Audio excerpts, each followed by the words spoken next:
గత ఎపిసోడ్లో రుద్ర ఋషుల అరణ్యంలో వేదాంతం వలయం వద్ద 3వ సంపుట సంపాదిస్తాడు. ఇప్పుడు మిగిలింది చివరి సంపుట. అది నలుగురు రాజులకి సంబంధించిన రహస్య ధర్మ సింహాసనం వద్ద ఒక ద్వీపంలో ఉందని తెలుస్తుంది. ఈ దీవికి చేరే మార్గం ఎలాంటి మానచిత్రాల్లో కూడా లేదు, అంటే ఎలాంటి మ్యాప్ పాయింటింగ్స్లో లేదు అని. రుద్ర చేతిలో 3 సంపుటాలు మెరుస్తున్నాయి. 3వ సంపుట ద్వారా వచ్చిన శక్తిని ఉపయోగించి ఓ పురాతన తామ్ర పత్రాన్ని చదువుతోంది శ్వేత. ధర్మం తలపడిన చోటే రక్తం మరిగింది, అక్కడే చివరి సంపుట ఉంది అని శ్వేత చెప్తుంది. ఈ వాక్యం రాజరహస్య శిలాశాసనాల్లో ఉంది. అది సింధూమణి అని పేరుగల పురాతన దేవికి సంకేతం. కానీ ఆ ద్వీపం పటాలపై లేదు, అది ఒక మాయలో దాగి ఉంటుంది. మాయ తన తల నుండి ఒక చిన్న క్రిస్టల్ను తీసి గ్రంథపు 3వ సంపుటపై ఉంచుతుంది. దానిపై కాంతి వికిరణం చెంది ఆ కాంతి అక్కడ నీటిపై పడి తేలుతుంది, ఒక ద్వీపపు ఆకారంలా మారుతుంది.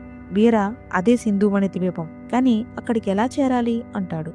శ్వేత మంతర సముద్రం మీదుగా, కానీ దానికి ఒకే ఒక మార్గం, తాపస వేద్య మార్గం. చాలా తక్కువ మందికి తెలిసిన ఈ రహస్య మార్గం ఓ గోప్యమైన జ్ఞాన పాఠశాల అయిన వేదాంగ పీఠం నుండి ప్రారంభమవుతుంది.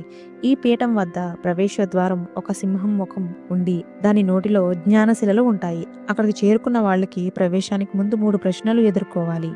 మాయా, వీర, శ్వేత, రుద్ర అందరూ కలిసి ప్రవేశిస్తారు.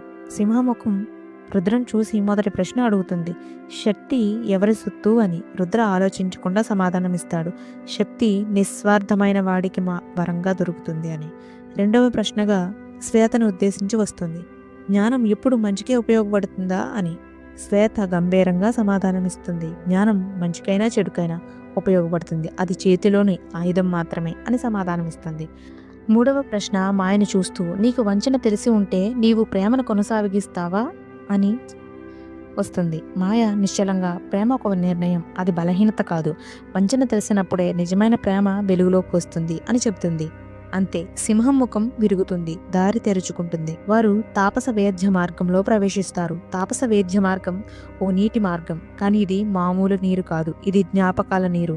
ఇందులో పడిన ప్రతి ఒక్కరూ తమ గతాన్ని మళ్ళీ అనుభవించాల్సి వస్తుంది.